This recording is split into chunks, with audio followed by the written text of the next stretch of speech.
Welcome, everyone. Today, hopefully, we're going to have a little bit of fun. Our friend Jimmy Failla from the Gutfeld Show joins us. He, of course, is the host of Fox Across America, noon to 3 Eastern Time. Weekdays, something that Greg Gutfeld never gives him is the tune-in times. Reminder, we have tomorrow Vivek Meniche. I can't really pronounce her name. I'll learn it between now and tomorrow. She is the Danish researcher that did some excellent studies that showed that 90% of the adverse vaccine reactions were accounted for by 5% of the batches. And she had a hell of a time getting that published for no good reason. So we'll find out more about that. And of course, Kelly Victory will be with us today. Today, Jimmy Failla, a reformed New York City cab driver, now stand-up comedian and radio host. We're going to talk all things mask mandates and Hawaii fires. He's got a lot of opinions on a lot of things. Hopefully have a little fun, and we'll take calls as well on Twitter Spaces. You saw the little cartoon there, how to get up there. So we'll see you on the Spaces after we we're going to first talk to Jimmy after this break. Our laws, as it pertains to substances, are draconian and bizarre. The psychopaths start this way. He was an alcoholic because of social media and pornography, PTSD, love addiction, fentanyl and heroin. Ridiculous. I'm a doctor, for sake. Where the hell do you think I learned that? I'm just saying, you go to treatment before you kill people. I am a clinician. I observe things about these chemicals. Let's just deal with what's real. We used to get these calls on Loveline all the time. Educate adolescents and to prevent and to treat. If you have trouble you can't stop and you want help stop it, I can help. I got a lot to say. I got a lot more to say.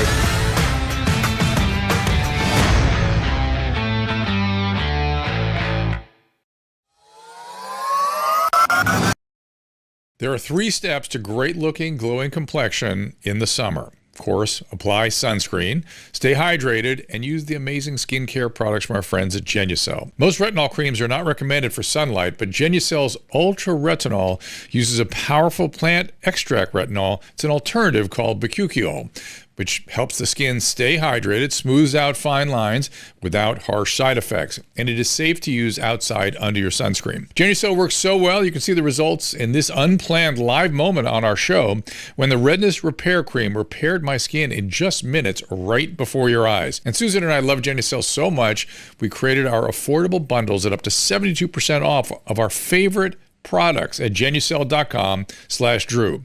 And just for the summer, every subscription includes a customized summer spa gift box, absolutely free. I know I'm a snob about the products I use on my face. Everybody knows it. Every time I go to the dermatologist's office, they're just rows and rows of different creams. And then when I get to the counter, they're overpriced. All kinds of products that you can all find at Genucel.com. See what's in our bundles. Get ready to show off your summertime skin. Go to Genucel.com/Drew. That's GENUCEL.com/DREW. Genucel.com/Drew. And remember to use the code Drew at checkout for extra savings. Temperatures are soaring across the country, but do not lose sleep over the record-breaking heat. Say goodbye to hot, restless nights with soft, breathable, temperature-regulating bedding from Cozy Earth. Susan and I love them. We were so excited to tell you about them. In fact, we have them on our bed right now, and the Cozy Earth sheets made such a difference. We got back from our trip and delighted to have these sheets. They're made from super soft viscose from bamboo that helps regulate temperatures and keeps us comfortable all night long. Plus, they're durable, machine washable, come with a 10-year warranty against defects. It's no surprise that Cozy Earth's brand has been featured on Oprah's favorite things for 5 years in a row. They are now one of my favorite things too. I want you to try these out for yourself. I am excited about a special deal that Cozy Earth is offering on our show today. My audience can save 40% on Cozy Earth bedding today. Just go to CozyEarth.com, enter our promo code Drew at checkout, and you will save 40% right now. Try them for 100 nights. If you don't sleep cooler and love them, send them back for a full refund. That is CozyEarth.com, promo code DREW. And we are back. Thank you so much. As I said, just remember tomorrow we're going to get into the science of publication and why that publication was such an excellent study, why they had difficulty getting that published in major journals. And she was published in a very fine journal, but not in a major, one of the majors, which is where it should have been. This is still a story that's evolving. But today we'll bring a little levity to the conversation with our friend Jimmy Failla from the Greg Gutfeld Show. Again, his radio program is Fox Across America with Jimmy Failla. You can hear it Monday through Friday, noon to 3 Eastern time. So that's 9 to noon, those of you out here. Please welcome Jimmy Failla. There you are. Good to see you, my no man. sound. Hold on, Jimmy. There you are. You had no sound for a second. So, Is that I mean, true? that would be for you. We're good. No, we got you back, but that would have been one of the worst moments of your life to not be heard, not let your voice get through. So, You stop. hey, I want to hear. So, it's good to have you, my friend. And I'm mad at Greg for not giving the tune in on your radio program. I didn't even know it was a radio program until I started preparing for today. I thought it was like a YouTube thing or something. And you follow Brian Kilmeade on Fox Cross America that is Fox News Radio, right? Yes. And if one of you were to tune in tomorrow, you would double my ratings. So that's kind of a big deal. I would get like a bonus. We'll see if we can double them up. Well, here's the thing, really quick. So Go ahead. Yeah. All I was going to say is Gutfeld is actually super duper helpful to my career, but we have this begrudging rivalry. We have this begrudging rivalry over fashion. He doesn't like my outfits because they don't come in kid sizes. But had that changed, I think he'd be an early adapter. Well, you're a little flashy with the coats that you wear that look like sort of bowling uniforms from the 70s oftentimes. And today we got polka dots. But for God's sakes, he wears Vandals T-shirts and then has a $300 coat on top of it. I mean, what's he doing? Thank you. Okay. And to be honest with you, like my look, it doesn't work for him. And I love that about him. But to most of the country, but to most of the country, they love me because I look like an affordable male stripper. You know what I'm saying? Not everybody out there has the budget for Magic Mike, but they can all afford Tragic Mike. And that's kind of my contribution to the aesthetic. There's a lot of chubby chasers out there, Drew. I will not have that. You can mute my mic. You will not silence the chubby chasers. You got to lean into your strength, my friend. I've noticed he does not take any sort of issue with how Tyrus presents himself. Isn't that interesting? He's finally at a place where he's enjoying his life. Yeah, exactly. Yeah. So I want to mention one other thing that we had Kat Timp's book launch party at our apartment building in New York City, and you very kindly came. And I don't know if you're aware of this, but Susan Pinsky became huge Mackey and Failla fans after meeting you guys. And Shuli. What? Shuli. Shuli. Yes. Shuli is from the Stern Show? Shuli does the Biden stuff. Right? Oh, Tom Shalhoub. Shalhoub. Shalhoub. We're like Shuli. Tom, yeah. So the three of you became obsessions of Susan Pinsky after that party. So she's huge fans of you guys. And, I know. I told him. Oh, she told you? Well, that's a little scary. I laugh. I laugh and I text him and go, "Hey, you were funny tonight." He goes, "Gee, thanks." Oh, come on, Sue. It's going a little further than we have a little thing going on here, Drew. You didn't know about it. It's getting a little scary, as a matter of fact. I did back to the chubby chasing stuff. Maybe I'm losing too much weight for you. My demographic just grew even more. Take that, Drew.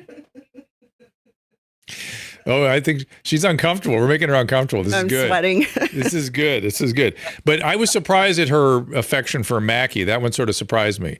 Because Mackie, Mackie's his own kind of humor, and I love it. But I didn't know Susan Pinsky was going to dig it quite as much. Can I just jump in? Because I fell in love. I fell in love with Mackie the first time I met him at Comic Strip Live.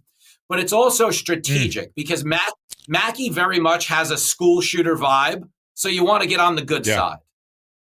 Yeah, for sure. And I met was it wife or girlfriend? She was remarkably normal. Was she being like held hostage or something? Or was that just some sort of stand-in for the night to make him seem normal? So I can't touch that one. But I do know those agency fees go a long way. Good. All right, good.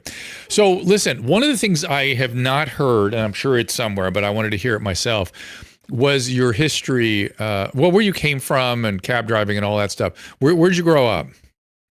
So I grew up on Long Island in Levittown, New York, Nassau County. Hey, girl. And I know nobody likes a show off, but I did go to Nassau Community College. I don't mean to pistol whip you guys. I don't mean to pistol whip you guys with my intellectual prosperity, but yes, I grew up in Levittown. I started driving a cab and doing stand-up.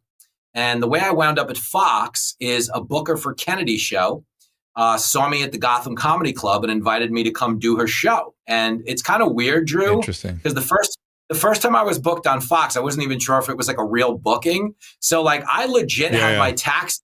I had my taxi double parked outside with the hazards on and the trunk open. And I came in and did like a 4-minute TV hit like you do. And then I had to run out and get my cab. Like when it was over, I said to her, like, nice meeting you. I got to go get my cab. And she was like, but there's nobody in it. And I was like, oh, here's the thing. Like, it's my cab. And it was a little awkward, but we made it work. And a couple of things. I just learned something that if I need to park on New York streets, I leave the hood open or the trunk open. I did not know that little trick, but thank you for that. That's a good one. And how old, and by the way, the community college, what we call out here in the West, junior college. And so you're driving a cab, you must have been 20 or so, 19? Are you that young? I started driving 45. So I started driving a cab like around my 30th birthday. And really what were you doing that 10 years in between? I had a lot of good from 19 to 30. Gambling. What was I doing? I was, whippets. I was betting on horses and sports and doing stand-up. Like I started doing stand-up as like a feature act, like an opening act, like full-time in like 2003. So when at the time my wife got pregnant, I was doing well enough in stand-up that I needed to go get a taxi license, and start, making like some side dough. And that's what we did. When my son Lincoln was born, I was driving a cab doing stand-up, and here we are. So I was talking to Adam Pirola today. We were talking about a scene from And Just Like That or whatever the new Sex and the City is called. And they had a scene where a guy was discriminating against a African-American cab hailer, which I know unfortunately happens. But what struck us was in the episode, the cab driver was white. I've never seen a white cab driver in New York. Were you the only one? Or there's some more out there? It's quite a rare sighting, isn't it? Everyone who gets in your cab either thinks you're an undercover cop or it's Cash Cab. Remember the game show Cash Cab? So yes, people would always get in my cab, and like 2 blocks in, they'd be like, "So, do you have any questions you want to ask us?" And I'd be like, "Yeah, where are you headed?" I didn't have any questions, but they always thought I was on a game show. But that is hysterical. Can I just add one thing to this note, though? This is important because people ask you as a cab driver, do you ever profile and not pick someone up because they look dangerous? Yeah. And I will tell you, it's actually not true, because when you drive a cab 12 hours a day, you want to die. So if I didn't pick you up, if I didn't pick you up, it's because you didn't look dangerous enough. That's all I'm saying. So a knife in the neck, you're looking for the guy with the tattoos on the neck and a sharp object. It's good. Yeah. You're rooting for that guy. Well, it is, the culture of cabs in New York is fascinating. It's in the way they've changed. What kind of vehicle? They've changed the vehicles lately, so they're very different than they were. I'm guessing you had it back in the days when it was just like the, sort of more of a 4-door sedan kind of look. Yeah.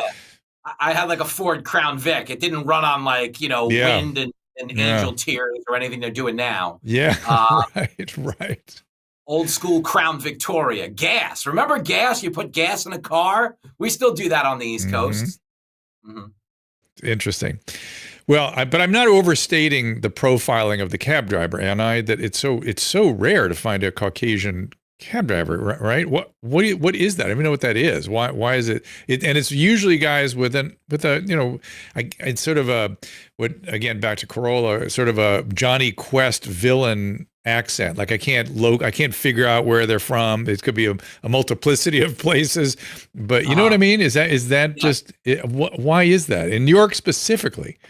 There's a lot of Russian dudes that drive cabs, but basically what happened is New York had a predominantly white, we had a lot of white cab drivers. And what happened was 70s and 80s, the taxi medallions are so expensive that when guys eventually saved up to afford a medallion, they started to use them like real estate. And instead of driving, they refinanced them to buy more medallions. And at the height of, oh, interesting. For real. Yeah, I don't mean to get all inside baseball. That's interesting. No, that's fascinating.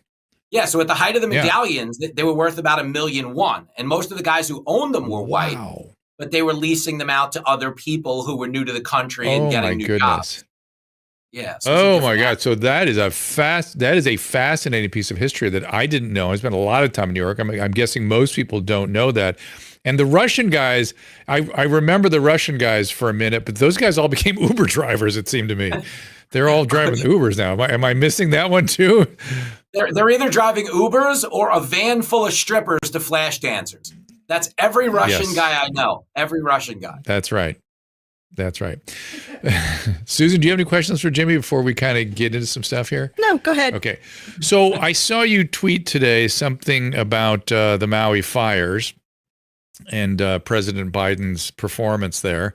I wonder what flesh out your thoughts for me. It was a very unfortunate. I felt sorry for him.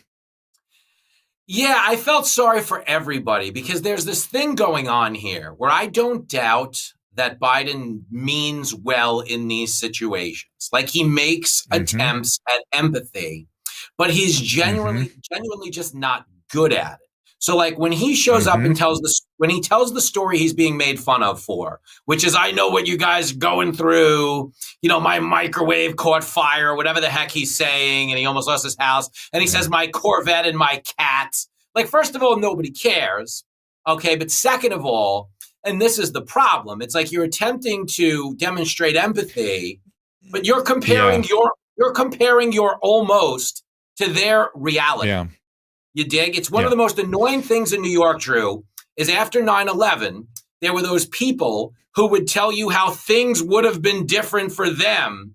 I normally take the A train every day, but if I had taken the 1 train 20 minutes earlier than I used to, I would have been there. We're like, yeah, but you weren't there. So shut up. Why are you giving us hypothetical trauma to go with our real trauma?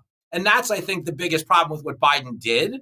Is, all jokes aside, he's shoveling like a fake trauma onto a real trauma. That's not empathy. That's just a weird narcissist. It's really interesting.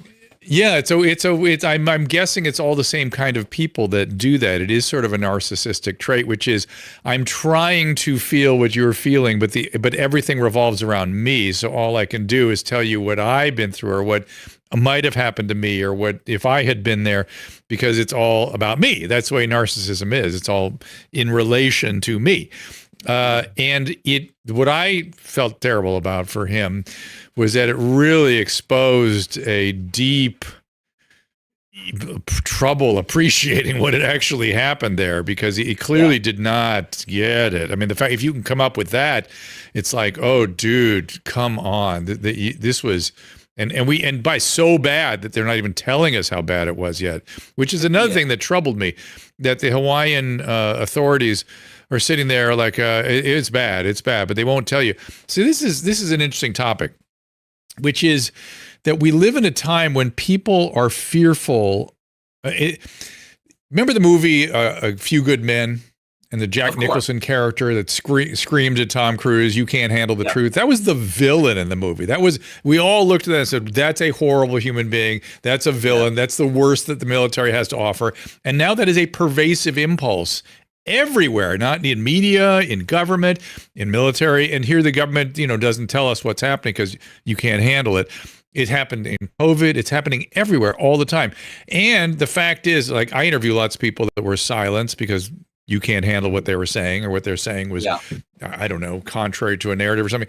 And having worked in a psychiatric hospital for 35 years, I can tell you for sure that you take anybody and you restrict information. You tell them, you just go to them, well, something happened, but maybe we'll tell you. People immediately become paranoid, and paranoid people become very paranoid and conspiratorial. But even a normal person is trying to understand motivation, and they'll they start going on a witch hunt is really what happens. Like, what happened here? Something bad happened. We got to blame somebody, or why aren't they telling us? There must be a reason. There must be something behind it.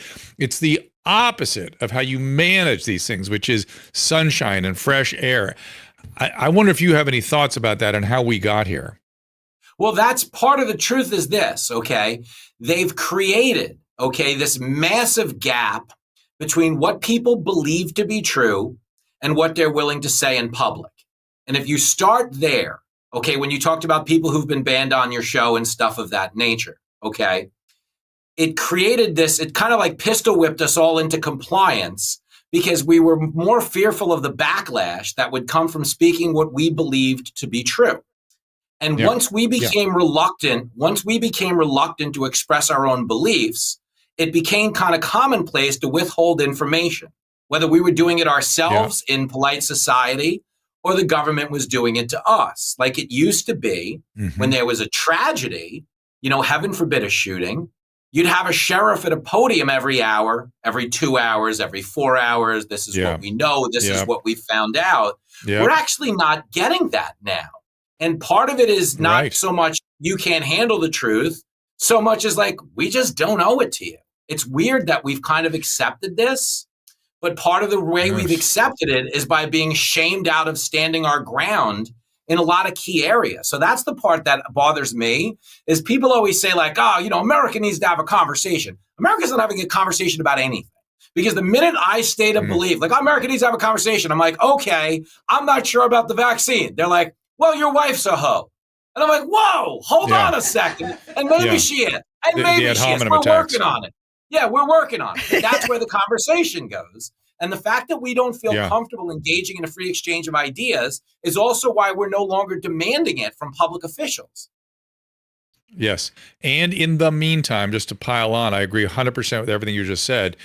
Government is not functioning. It's not functioning. I dare you to drive around Los Angeles and tell me Los Angeles government is functioning. The basic functions, water, sanitation, safety, roads, forestry management, basic power, none of it functions normally. It's all sort of barely functioning or going in and out, and no sense of, you know, the in this city, in this county, in this state, they blame the citizens if things don't work right. Yeah, don't use so much power, damn it. Stop it. Turn your air conditioning off. It's the opposite of governing. Turn your water off. Yeah, turn your water off. It's the opposite of governing. It's weird. Did you ever think you'd live to see the day where they were victim blaming as a government? You know, they're like, look at the way he gassed up, Your Honor. He was asking for it. You saw the way he gassed up that. Not only that, that's right. And not only that, though, when you start blaming it all on climate, which is fine, let's blame it on climate, then prepare for the consequences of climate. Us reducing our carbon footprint in Pasadena is not going to change the carbon issue in the world. So let's start governing and dealing, whether we need to build seawalls or better drains or whatever it might be. Do the freaking governing rather than just sitting wringing your hands about the future. Yeah, well, that's the problem, I think, in general with people who want to give control of their lives to the government. It's like we all have a friend who's been married, who's been divorced 9 times that wants to give you relationship advice. And there's a reason you're not eager to get their advice, you know, and that's the government. If they've screwed up in every area of their existence, it's hard to want to cede control. But to the point of the climate really quick, I'm not an expert on this, as you'd imagine, okay? Yeah. But I do know we have cut emissions as much as any major industrialized nation, you know, but regardless, China being the biggest polluter in the world, more so than every industrialized nation combined, right? Means anything we're doing is moot. Like I try to explain this to people, you've got to look at the world. Yeah. The world is a pool. Yeah. And all we're doing in our end of the pool is creating a no peeing section. But guess what? China has a section.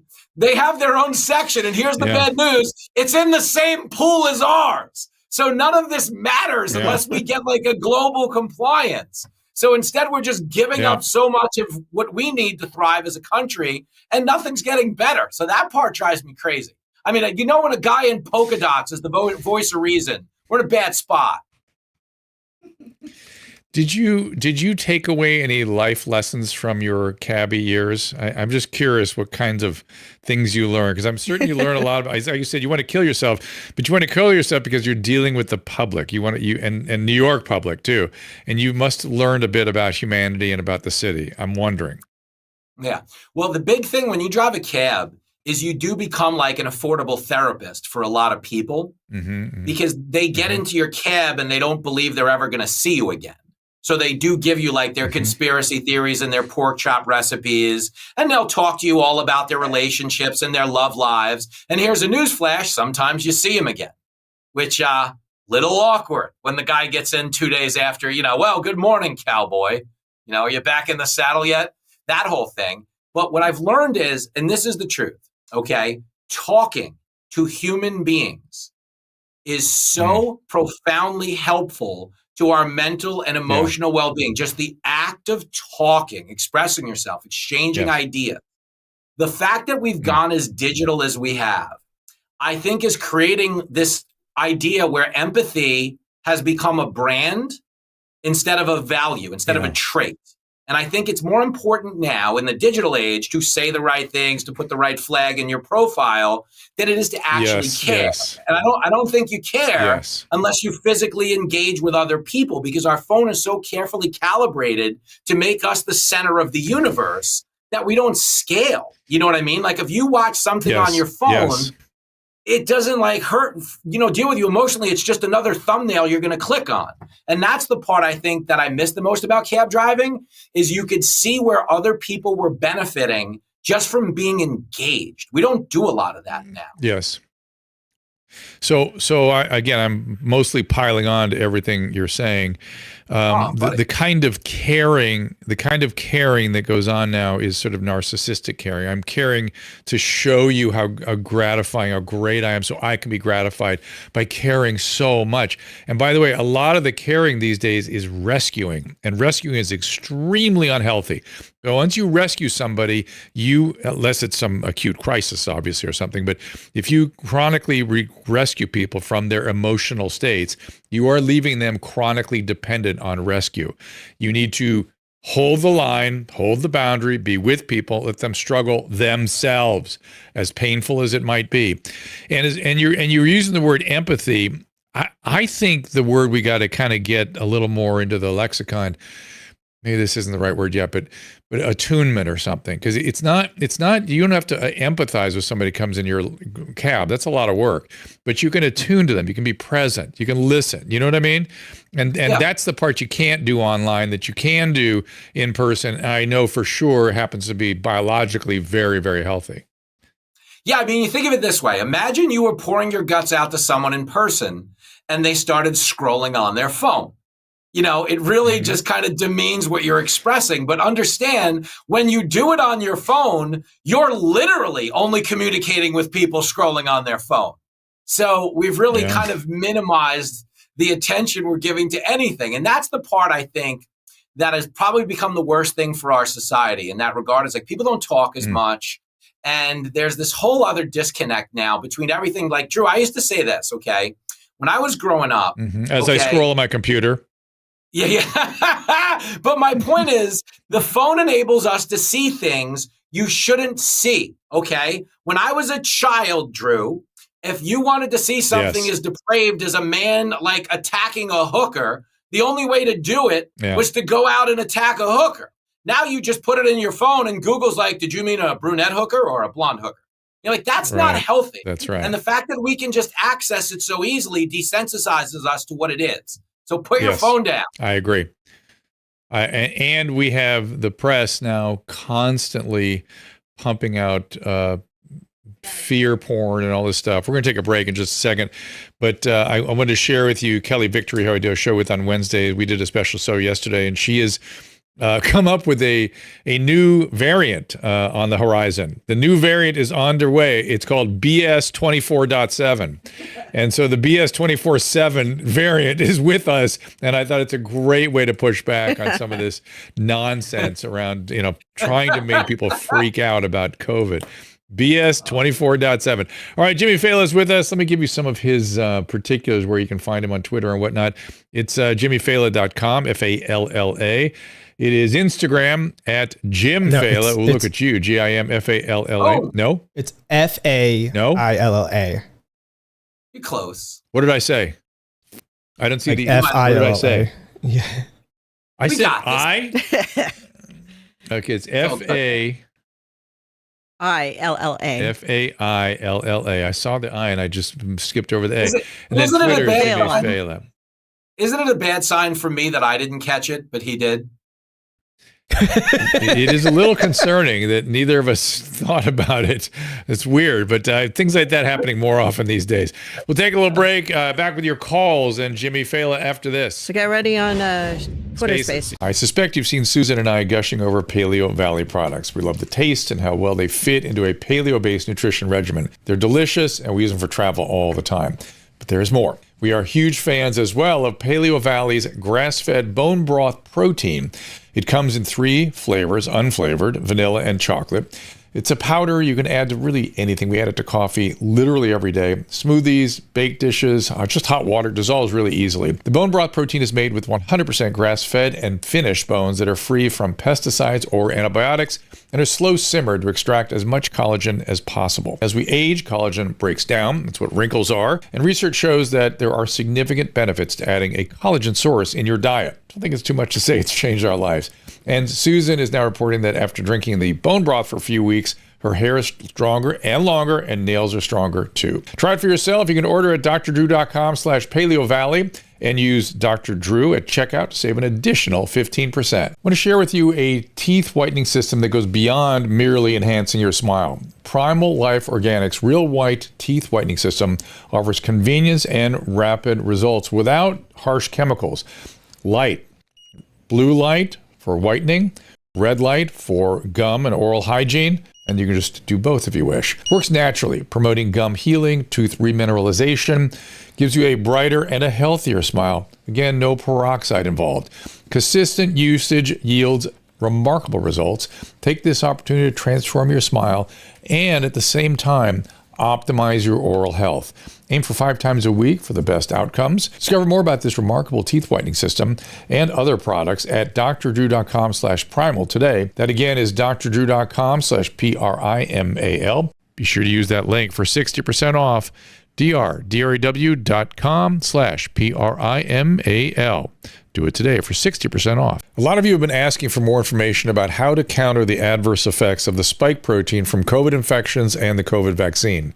The spike protein is not your friend, let's just say that. So I'm glad we have the wellness company Spike Support Formula as a sponsor, especially since renowned internist and cardiologist Dr. Peter McCullough, who's also chief scientific officer of the wellness company, is one of its champions. There's some very intriguing research around nattokinase, which might be a way to take on the spike protein. Listen to this. So start, if you would, with talking about nattokinase, how you got to that and where you see its application. So with the viral infection or the vaccines, the spike protein stays within the body, and it's found in the heart, the brain, the vital organs, and it's causing problems. The Japanese have been using this for heart and vascular disease now for 20 years. It's safe. It is a form of a mild blood thinner that it dissolves the spike protein nearly completely. Spike Support Formula is the only product on the market containing nattokinase, dandelion root, and a host of other antioxidants, all showing promise in helping you protect yourself and your family. To order this unique, specially formulated supplement, go to drdrew.com/TWC.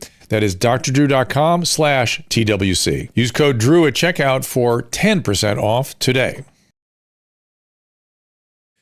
Welcome back. We're here with Jimmy Failla. And speaking of the wellness company, they have a really interesting product that we're going to be telling you about soon.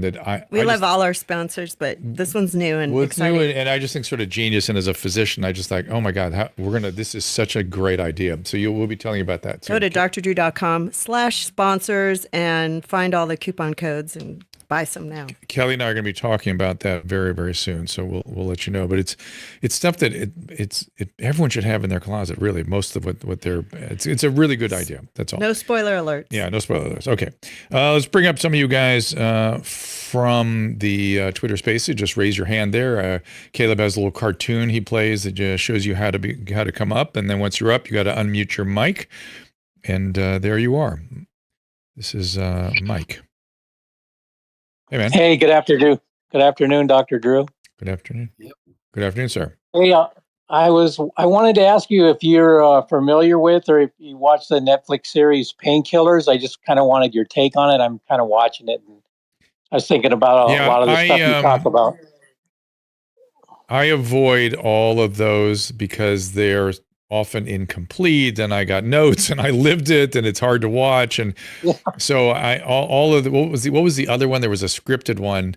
I actually interviewed the woman that did it, and then everyone gets very focused on big pharma when it pertains to that. And absolutely. Pharma was duplicitous and reprehensible in their behavior, but it was a small piece of the story at the time.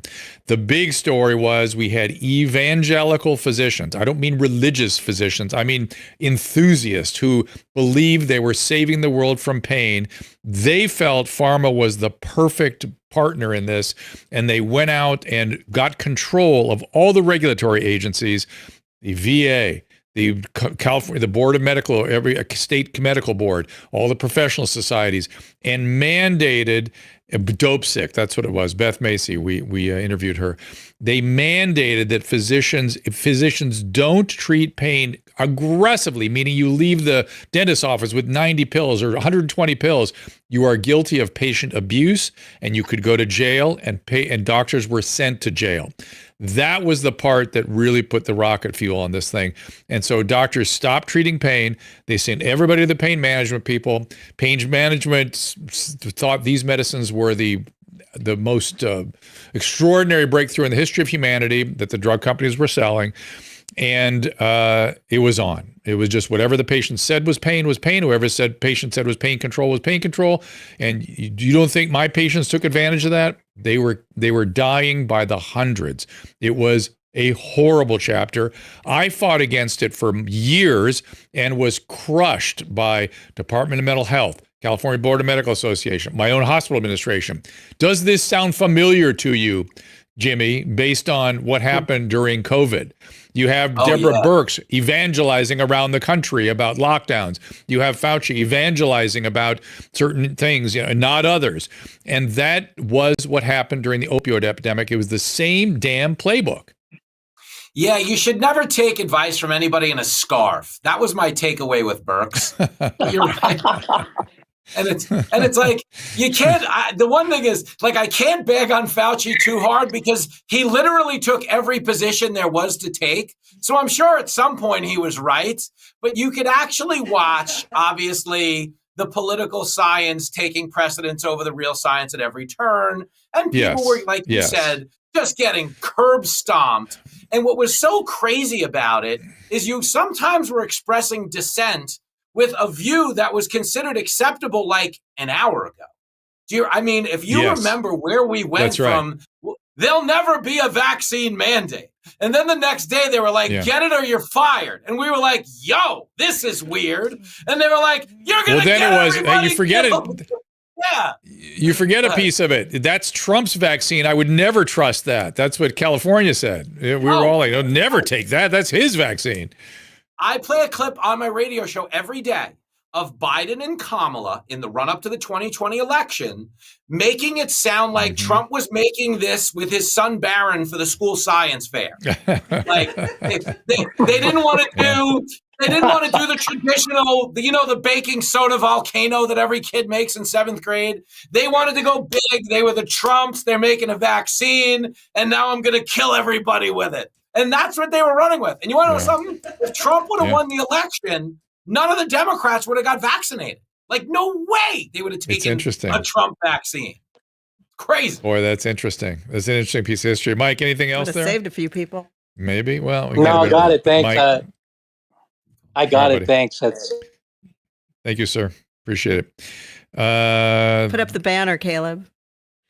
I just said it would save a few people if they didn't get vaccinated. Hold on a second. We're going to get thrown off YouTube if we don't put it up. Yes, put up the banner. This is Graham. Let's get Graham Hill up here. There we go. And again, don't forget to unmute yourself after we get you up here. Yeah, the whole thing was so crazy and uncanny to me. But go ahead there, Graham. I've always heard the saying, if you really want to know something about somebody, don't ask their mama or ask their preacher. Instead, ask their hairdresser. And after hearing Jimmy's cab stories, I'm thinking maybe we need to add their their cabbie or their driver to that list of the hairdressers where you get the real truth about somebody. Yo, because I know the things the hairdressers won't even tell the other hairdressers. They got to get into it. Yo, can I just say this, like, for real? When you drive a taxi, you get to see society from an angle that a proctologist sees a patient from. It's a very unique angle. I don't recommend it for everyone, but there's a lot of truth in that job that, man, I'll never be able to unsee. Yeah, listen, that's why Taxi Cab Confessions was literally the best reality show ever created. Excuse me. Goodness. No, I'm with you. Well, there's sort of a freeing aspect to that, you know, the anonymity you think you have with the cab driver, so you can just say whatever. And like you said, it really probably is more therapeutic than you would think, because you're almost talking to a wall, but it's really a human being. So psychologically, you feel like you're getting all of it off your chest to a therapist. So there may be some good points to it. I don't know. And Jimmy, I'm guessing also people often loaded, often drunk or something. Oh, here's the thing, man. Yeah. People are getting into a taxi and they're under the influence of things you've never even heard of. I was like, wait, what? Rubber cement and sweet corn? Like, how are you getting high off that? It's great. It's nuts. It's a talent show. It's the best way I can explain it to you. But you do hear some things. Thus the reality show there. And it really was, I seriously, a great show about, you know, I always look at that stuff and I go, oh yeah, those are my patients. I see that stuff all the time. And it's just, you know, I see it from a slightly more empathic angle, but this is LL. I know. I wish that show would come back. That was a good one. Oh, it's a great show. Really, seriously great show. You could learn a lot about a lot of people watching that. Yeah. This is LL I think it was one of Cool your Bean. favorite shows. LL Cool Bean. Yo, LL. What? All I was going to say is, like, all of the dastardly things you'd hear on Taxi Cab Confessions, people just willingly express on TikTok now.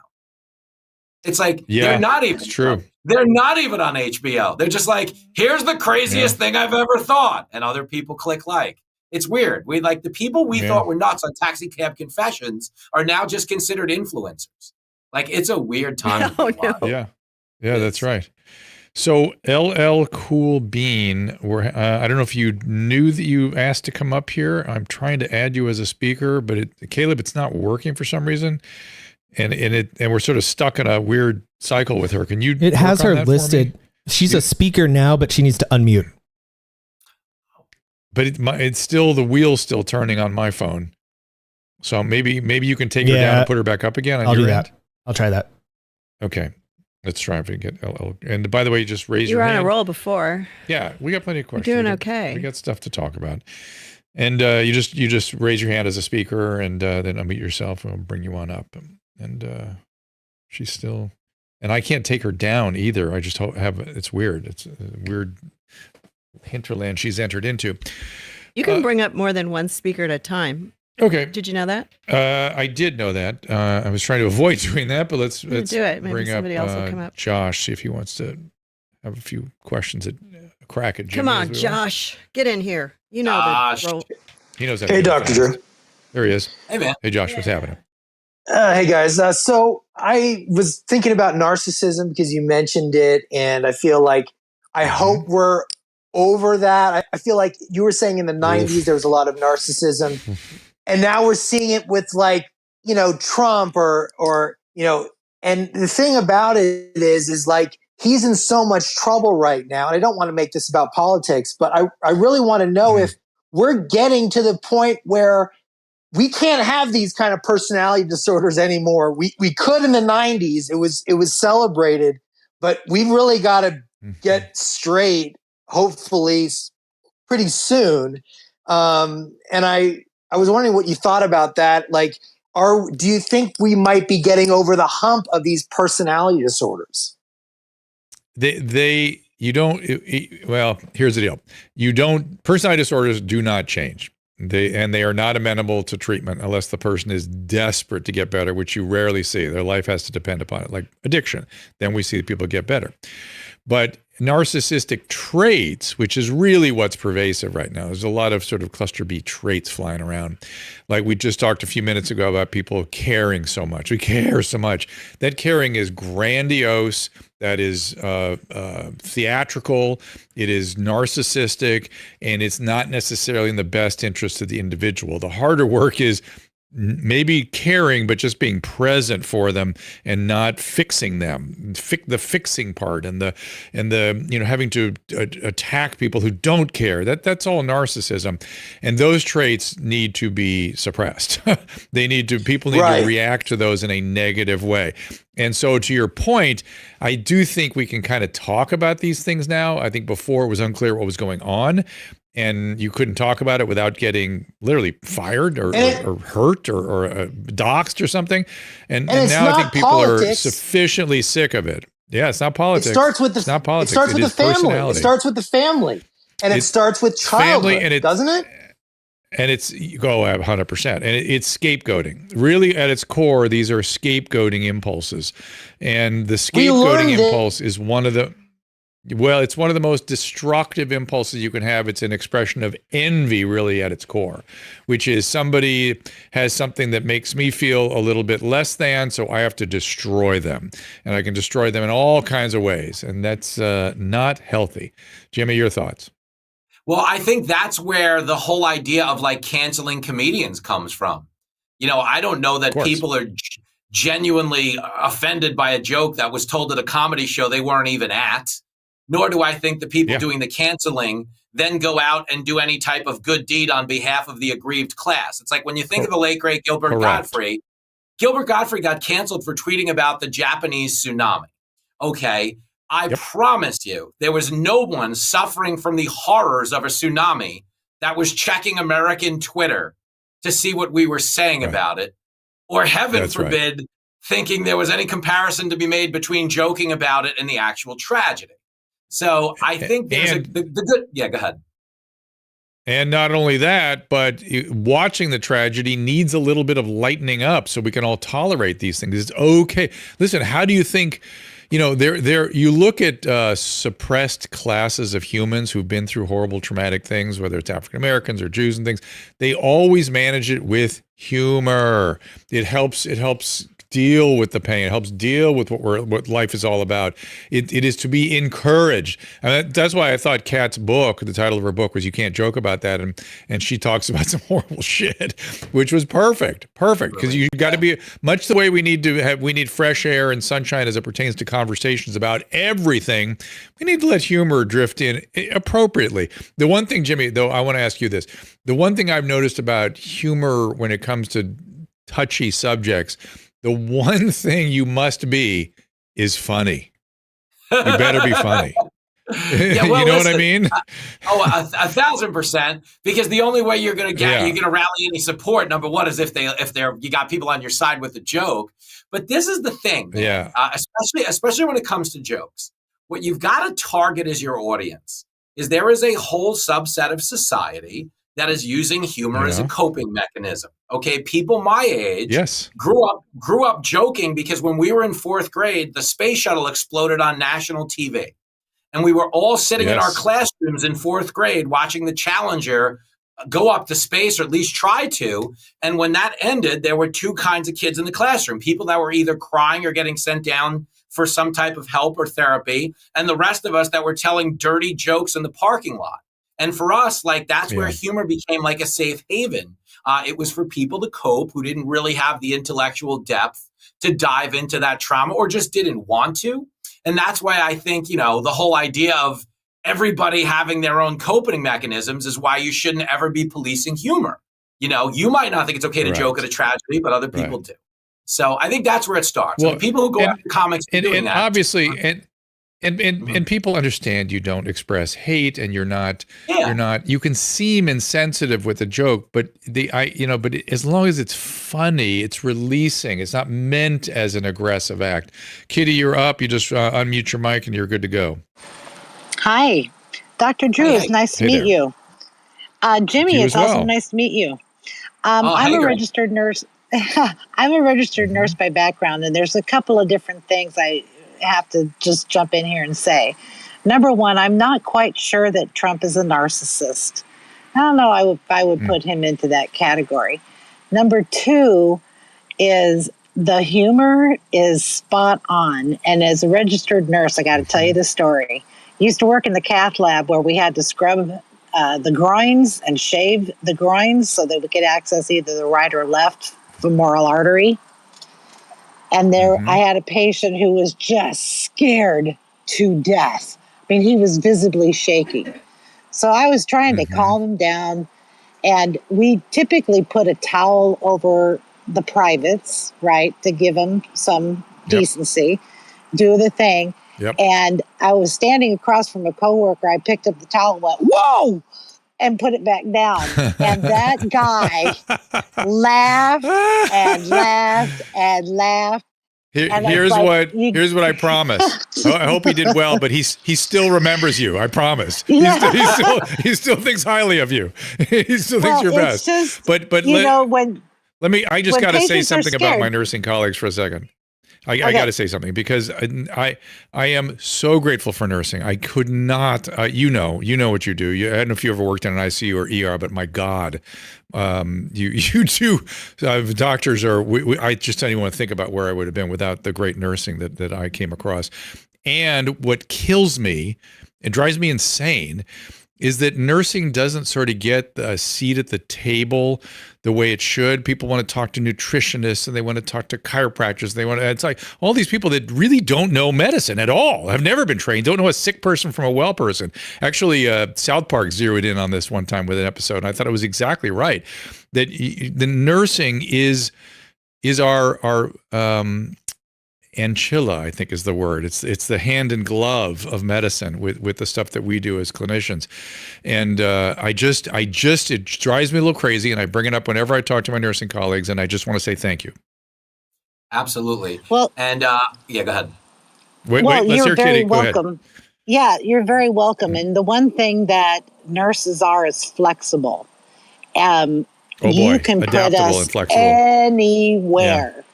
And as long as we have great doctors who teach us, we're golden. Yeah. And listen, I know. The COVID thing drove me crazy because I was arguing with physicians on LinkedIn saying, "Where did you go to medical school? Like, did you not take the same virology and microbiology class as I did?" And it wasn't until I found Dr. Jay Bahacharya, and I said, that guy is telling the truth. But it's so funny. It's funny. It's you're because you have the reality is you have great judgment, right?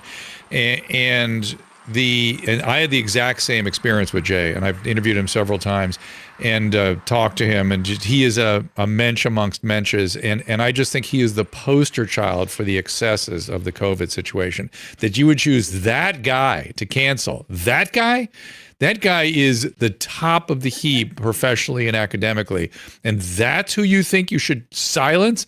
That's insane. And we should just look, if you don't know who he is, look him up. He speaks to his everything about him speaks for itself.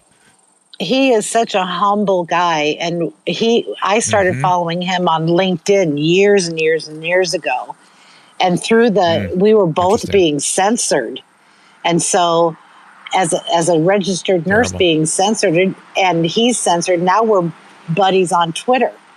So follow Jay because he is the epitome of what all physicians should be. I agree. Just reasonable. And he actually he never really did clinical medicine. He's always been a researcher and a teacher and stuff. And he's an epidemiologist and all that kind of thing. But he was clinically trained, and his judgment is great and that kind of thing. But Kitty, thank you, and thank you again. Okay. Yep. Okay, you got it. Jimmy, you wanted to say something? Woo! No, I listened. The nurse shout out, I thought was great. A man of my background. I should also shout out naughty nurses, though. I would be remiss if I didn't talk about the role that they played in shaping this side of the screen. All right, Mr. Classy. It's good. Listen, you've got Susan Pinsky on. She's appreciating every word of what you're saying. She has a special job. So, Susan, you're picking up some haters on Rumble? Is that No, what there's just one silly little troll that said this show is stupid. That's Kayla. She's 14. So. Oh, no. Is she really? I don't know. I don't know. Everybody is, else is happy, but Rumble put us on the front page. Jimmy, you're here. You have arrived. Whoa! So we have a big deal. Lots of people watching. It is. Oh, hey, you guys. It is. So no pressure. And there was rumors, Jimmy, of mask mandates coming back. I wonder if you have any thoughts about that. I know that some colleges have instituted them already. And as I said, my partner Kelly Victory on this program has identified the new variant that we should be very scared about called BS 24.7. But what about the mask mandate? And by the way, that's not to say that something couldn't happen. It could. So it could be a bad variant. It could happen, but it's not happening right now. Go ahead. Yeah, I mean, listen, first of all, I'm not concerned one way or the other because as a former cab driver, like I've caught things you've never heard of. I was told I was immune to COVID like long before, it became a thing. But when it comes to the mask, here's the problem. Okay, the mask is now more about branding than it is about science. Mm-hmm. As you know, it's like a liberal MAGA hat. People walk around with masks on outdoors. You see them in their cars, you see them walking through the park, and there can't actually be any scientific basis for having it on other than you want people to know that this is my side. And my frustration, I'm being serious, man, is when it comes to COVID, which was common cause, we fought each other and continue to fight each other harder than we fight COVID. You dig? And, That's right. Implementing one-size-fits-all mandates has nothing to do with controlling a virus and everything to do with controlling the other side. So that's the frustration. I do think it'll come back, but it's just important to remind ourselves of where we've been. It went from no masks to some masks to I can't believe it's not masks. Then it was, Fauci took seriously, Fauci took more positions on masks than the nurses on Pornhub. Okay? There's no way you can tell me there was a concrete through line on masks, other than you look crazy if you're wearing one in your car. Well, if there was good evidence that masks worked or that mandates worked, then of course I'd be all about it. But there is overwhelming evidence that it does not. And that is because this is a aerosolized virus. We now know that. And it goes 30 feet if there's so much, it's a tiny space between your nose and the mask. And most people wear the mask below the nose, around, they don't tie, there's a space on the side of the cheek. That makes the mask complete. It's not the spit. It's not the particulate matter, it's the aerosol. And aerosol goes way more than 6 feet, so the 6 feet doesn't mean anything. And the masking has to be perfect with an N95 type mask. And again, if you think it works, then you shouldn't care what I'm doing. You know what I'm saying? Right. I don't call up my neighbor and tell him to put on a condom because Jenny and I are about to go do it down the hall. Because it shouldn't have any effect. Right. But here's the thing, and I'm sorry to take it to such a superficial place, but there's the other consequence to the mask. Okay, I'm a parent. My son is 14. A lot of kids were socially inhibited by the mask. They didn't pick up verbal cues the same way in school. They were denied that genuine contact verbally with other people. And then there's this superficial aspect of, do you know how many people were misled by the mask when it comes to being attracted to other people? Everybody knows someone but everyone knows someone that they thought was gorgeous till the mask mandate ended. And then they were like, and if you don't know one of those people, it's because you were the person who catfished someone with your nice eyes, but you were a 4 on your wedding day without the mask. And no one talks about the victims of mass catfishing. But that's a reality too, Drew. It is. I will leave that where it is. Think about the real victims. Relate to it. Thank you. Yes. Oh my God. All right, let me bring Chronic on up here. Chronic, just hit that microphone lower left-hand corner after you come on up. Yeah, it's... I think if you have a really bad runny nose and you're jumping on an airplane, you should wear a mask. Okay. I listen, I have no objection to people where it's the mandate part. That I caught it from a woman on a train going between Bordeaux and Paris. I could hear her sneezing. I went, oh my God. And I got COVID. But Susan, if she had not worn a tightly fitting N95, it would have made no difference. I know, but it would at least have not made me so mad. These ideas like mask between bites, that's a 0. that is now you've completely negated the whole thing. She honked for yes, she did. 2.5 hours. Like blew her nose. Chronic, go ahead and unmute your mic there. We're all ready for you. Hey, don't go on a train if you have COVID. Hey, man. No problem. I forgot that it doesn't show my real name because I don't have it there. My name is Corey. Hi, Corey. Sorry about that. Not a problem. That's hysterical. Here's the situation. So I have end-stage renal disease. I started out in center hemodialysis. I have switched to home PD because I love it. I can form my schedule around it. And so let me go. I'm going to stop you and let me just tell people what that is. So he went from having to go to a dialysis center where they plugged into a shunt in his arm or somewhere that took his blood out and put it through a dialysis machine. Now he's got a spigot in his abdomen, a little tiny thing that he's able to do peritoneal dialysis. So he puts these specialized fluids in, usually while you sleep, right? You do it overnight? Yeah, do it while I sleep, yeah. Mm-hmm. Yeah, and it exchanges. The fluids are balanced in such a way that all the things that need to be cleared from the system come into the peritoneal cavity, and then you pull it back out again. Which is a fascinating way of doing it, a great way of doing it. So good for you. Yeah, it's amazing. I feel better about being able to do it on my own schedule and at home. I had the permacath in my chest because my nephrologist said that we needed to do this immediately. It's been since taken out because the risks that go with that. But I love the home PD. But here's the question I have for you. So I've done my consultation for a transplant, and I'm waiting to make sure that I'm approved. But I want to get on as many transplant lists as possible. I wanted to know if there were any hospitals or transplant centers that you were familiar with that I should maybe look into to reach out and see if I can get on their list as well. Gosh, Corey, aren't there centralized, this is not my area of expertise, but aren't there centralized patient support organizations for chronic renal failure and replacement and you get on as many of those. You get on the patient advocate. The patients know what's up, right? And so you get on the patient websites, the patient advocate website, and you start asking, get on a chat, ask lots of questions. That's where you're going to find the real magic. That's where you'll get cool, really interesting sort of tips. You know what I'm saying? Okay. Yeah. And what was the nature of your renal disease? Was it hypertension or diabetes or what happened? It wasn't diabetes. I believe it was hypertension. Just got to a point where it was just uncontrollable. I do a lot of research on hospitals and clinics. My home center is Emory. That's where I do my dialysis. Where my PD nurse is. Big one. It's a big one. It's a good one. It's a good one. I've been thinking about trying to get on Duke, Cedars-Sinai, Vanderbilt. I'm really looking for. Why not? Why not? Yeah. Well, really listen. Certainly Duke.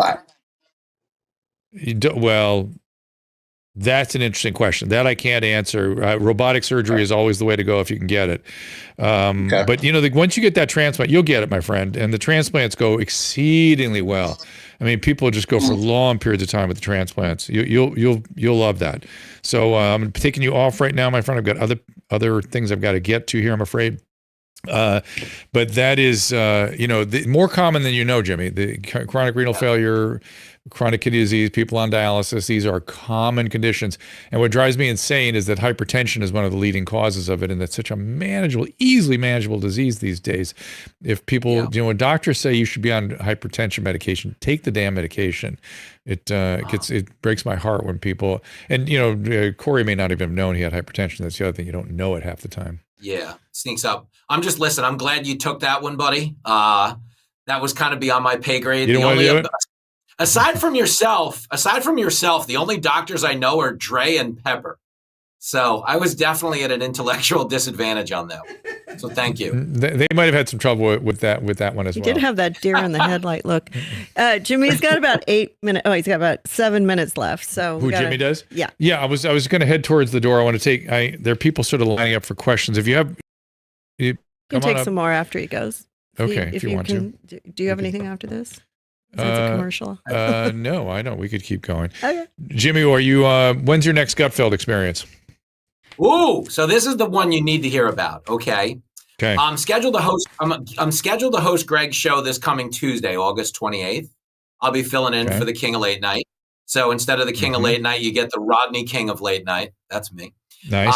But this Saturday night, hey girl, I am hosting Fox News Saturday night at 10 o'clock this coming Saturday. And that one kind of matters. That's me in the host chair, 10 p.m. Eastern time. And I'll be doing it, Drew. This is nuts. Friday night, I'm performing in Vegas at the Green Valley Ranch in Las Vegas. And then I'm flying home to host Saturday. So there's a good chance you're watching a Fox News host with a face tattoo on Saturday night, which would be kind of historic if I'm spending the previous night in Vegas. So I think it's worth checking in just for that. Put one on with some henna at least so we get the full effect. Keep us guessing. One last thing I want to ask you about. I talk to me for just a second before I let you go, and we will take some calls after this if you wish. What has gone wrong with media? And I hold all, particularly the 24-hour news cycle television media. Like, for instance, I saw Vivek being interviewed by someone over at CNN, and I guess he had made some kind of comment about 9/11 being an inside job. And of course, he didn't say 9/11 was an inside job. He went something on the order of, my God, I can't believe anything that's coming out of television, news, the Atlantic, our government. I don't know. I once thought maybe 9/11 was an inside job. How crazy is that? Not saying like that's how crazy I've gotten trying to get to the real information. And he gets attacked for that. That to me is the lowest rung of journalism. It's like, let's get on with what's going on here. Give us the information. Do your job and interview people about what their actual opinions are, not you got you with something that we could give a shit about. What's gone wrong? Well, that's what I think. And by the way, we got to this.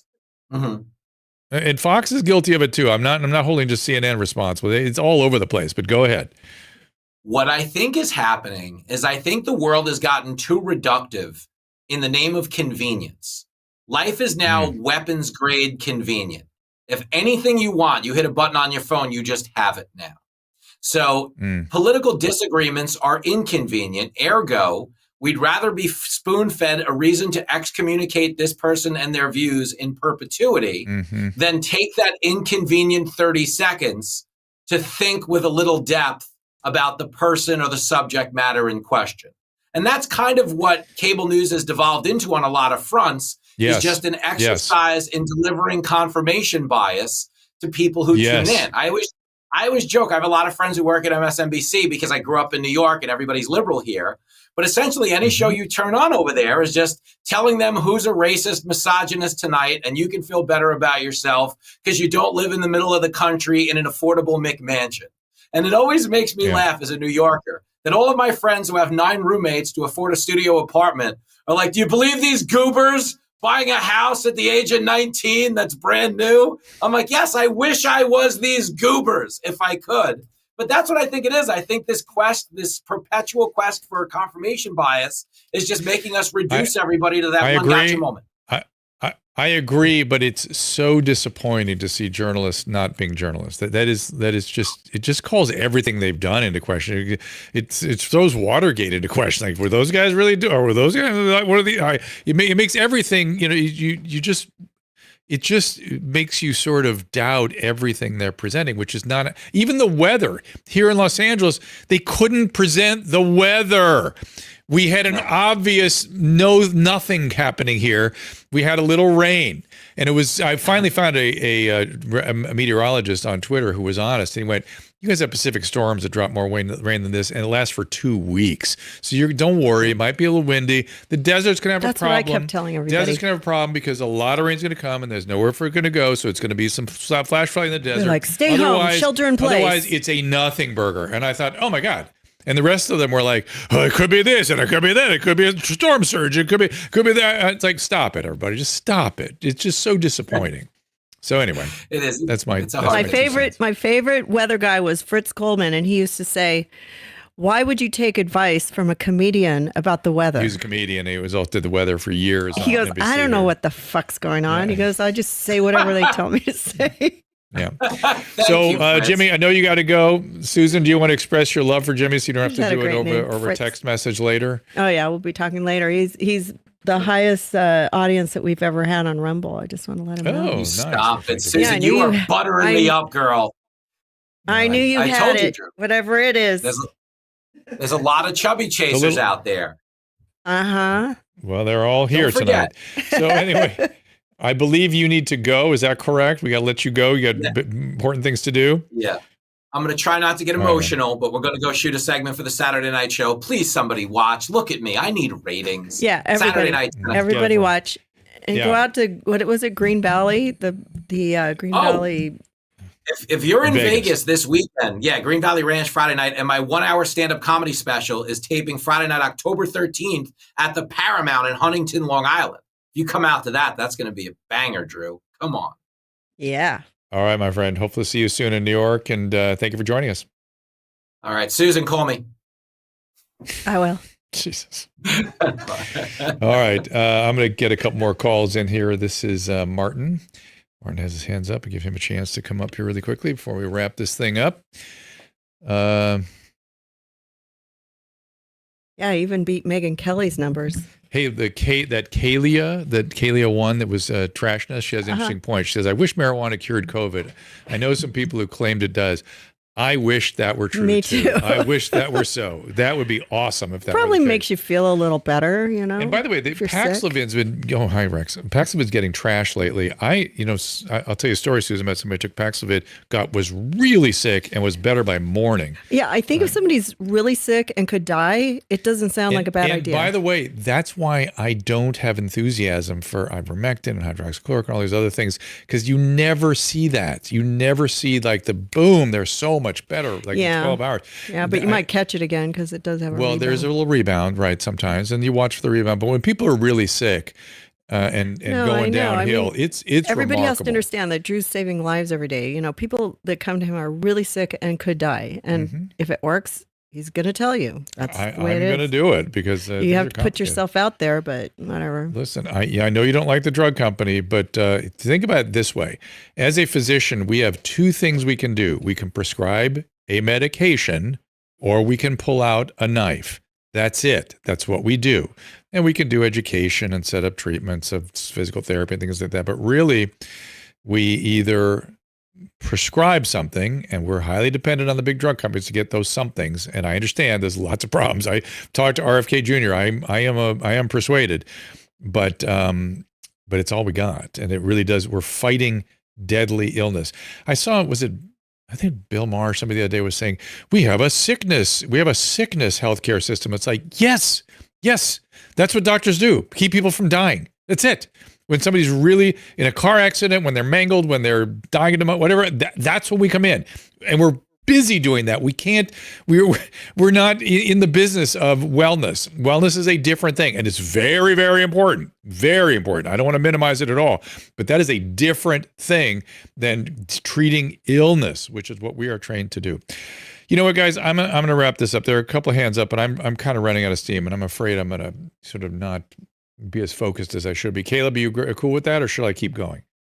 Yes, no, that's a good. Just if Martin's already up, go ahead. I'd go ahead and take his call. He's not. I had the same problem with him that I had with that other woman. Oh, darn it! That's what I'm worried that things are getting kind of. I remember. I can bring it back. Martin's usually, if that's the same Martin, he usually has some good points. Okay, well, I'm trying. There's something's wrong with my thing here. I'm stuck in that loop. Oh, there he is. I'm here. There he is. Martin, go ahead. Go ahead. Yeah, I couldn't hear you earlier. I could speak. I could see. I could turn my microphone on, but I couldn't hear you. So thank you for letting me speak again. You bet. Yeah, I'm wondering about like politics and journalism, and I know Caleb's Catholic. I've heard him say this before.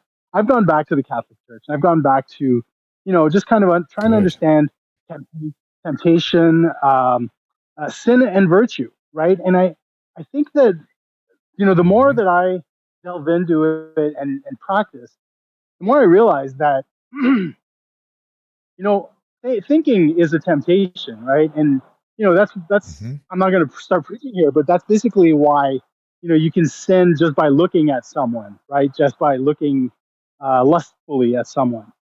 And the reason I bring this is that I wonder if we haven't just lost that ability to think and to, I don't know, like the objective ability to take responsibility for our own thoughts and to do that collectively. You know, I think religion has been lost within our culture. Well, I couldn't agree more. I have felt, Martin, I have felt for a long time that it's time for a new Great Awakening of some type. I didn't know politics was going to be the focus of the Great Awakening. I do think that religion serves a function. You know, you don't have to be a believer even, in a sense, believing that it's real, and to derive tons of benefit from it. And so, you know, whatever the language is we use around religion, whether it's sin or aggressive impulses or defense mechanisms, these words are just words, but they're all dealing with the same thing, which is some of our horrible impulses as human beings, some of our narcissistic envy is a constant injunction in religions as a deadly sin. Yes, we tend towards envy. We tend towards projection. We tend towards exploitation. We do all these things. And if there's not something in there causing us to stop and think, like you're saying, or to manage those things from the outside in, you know, you live a certain kind of life, the insides change. And it's you know, we have to kind of come to terms with that. It could help us. I'm glad you're doing that. I think there are lots of things like that to be done out there. It doesn't have to be the Catholic Church. I mean, lots of things, but we need help. We don't automatically, we are not automatically good, even when we think we're doing good. Earlier we were talking about the caretaking and the caring and the caring. That's a form of aggression. That's more sin. It's, you know, caring for your own benefit, not for selflessly for somebody else. So there's a lot in what you're sort of suggesting here. Yeah, well, I think it was when you were speaking about that, it kind of went along with what I've been gathering. And I think that if we don't all collectively have an agreed upon sense of what is virtuous and what is sinful, or what is good and what is bad, then then we're butting heads like constantly. We don't even have those definitions. And not only that, Martin, there's a reason that these, you know, that throughout human history, there have been philosophers advocating and struggling with these issues, and saints and religions, and they all are going at the same stuff that we are allowing to run out of control right now. So I just agree with you. I think there's something in that. I think that by removing philosophy from science, that's why now we have, you know, people that call themselves believers in science that will mutilate a child. Right. All right. So let me tell you that the Pope Paul had an encyclical. This is now probably whenever he was alive, 14 years ago or something. And he was trying to reconcile faith and reason, right? What is it, you know, how do you, because the Catholic Church has actually had a long history of science and philosophy of reasoning, and they've tried to do a good job with that. And he said, you know what, and you used another word a minute ago, not just faith. What did you say? What was the other word you used a second ago? Well, something like faith. But he said faith and reason are the two wings upon which humans ascend to the contemplation of truth. And I thought, boy, that is a great, because you have to have some faith in order to, like, faith that the laws of gravity are still going to continue, and you have faith that you can rely on some of the expertise of authorities and things, but you have to have them both. Faith and reason are complementary. So there you go. That's my little public service announcement. And thank you for coming on up here. And I will leave it at that if you guys don't mind. Thank you all for being here today. Tomorrow is going to be a very interesting show. We have Kelly Victory back with us, and we're going to be speaking to the Danish physician and researcher who did the very fine research that showed that 5% of the vaccine batches was responsible for 90% of the adverse reactions, and she couldn't get this study published. It's just unbelievable. But anyway, Chris Rufo on Thursday. The following week, we have Ega Wilson, Mark Changizi coming back on August 31st. I look forward to that. I get him on his own show so I can really dig in with that guy. He's a cognitive psychologist, and we'll go at some of these other issues we've been talking about today from the standpoint of cognitive psychology. So those of you on the spaces, I appreciate you being here. We've been monitoring the Restream and the Rumble rants, so we see a lot of the stuff you're saying. Susan, anything you want to say before I wrap it up here? Nope, that was a good show. All right, we appreciate little different. We're going to do that occasionally. Bring comedians in. Non-medical, somebody funny sometimes. Yeah, I think comedians are. I just think he's funny. Yeah. Sorry. Well, let's bring Mackie and Shalua in here. How about that? I'll bring the whole I don't know if gang. they'd be as funny as him, but we'll see. We will see. All right, everybody. We'll see you tomorrow at 3:00 Pacific time with Dr. Kelly Victory. Ask Dr. Drew is produced by Caleb Nation and Susan Pinsky. As a reminder, the discussions here are not a substitute for medical care, diagnosis, or treatment. This show is intended for educational and informational purposes only. I am a licensed physician, but I am not a replacement for your personal doctor, and I am not practicing medicine here. Always remember that our understanding of medicine and science is constantly evolving. Though my opinion is based on the information that is available to me today, some of the contents of this show could be outdated in the future. Be sure to check with trusted resources in case any of the information has been updated since this was published. If you or someone you know is in immediate danger, don't call me, call 911. If you're feeling hopeless or suicidal, call the National Suicide Prevention Lifeline at 800-273-8255. You can find more of my recommended organizations and helpful resources at drdrew.com/help. I'm a giant fan. I mean, I think most comics, it's very surreal to know you because before I had health insurance, you were my doctor, like for real. And that was so up until like 2 years ago. So thank you. And I think most people are aware that you are expecting. Yes. And we just did a little sort of selfie that I don't know where you put that, Instagram or something. And I've seen it. Spank Whitney. bank. Whatever, it's all good. and so it's your mom's house, man. This is where that all happens. I really get off on doctors talking to me. So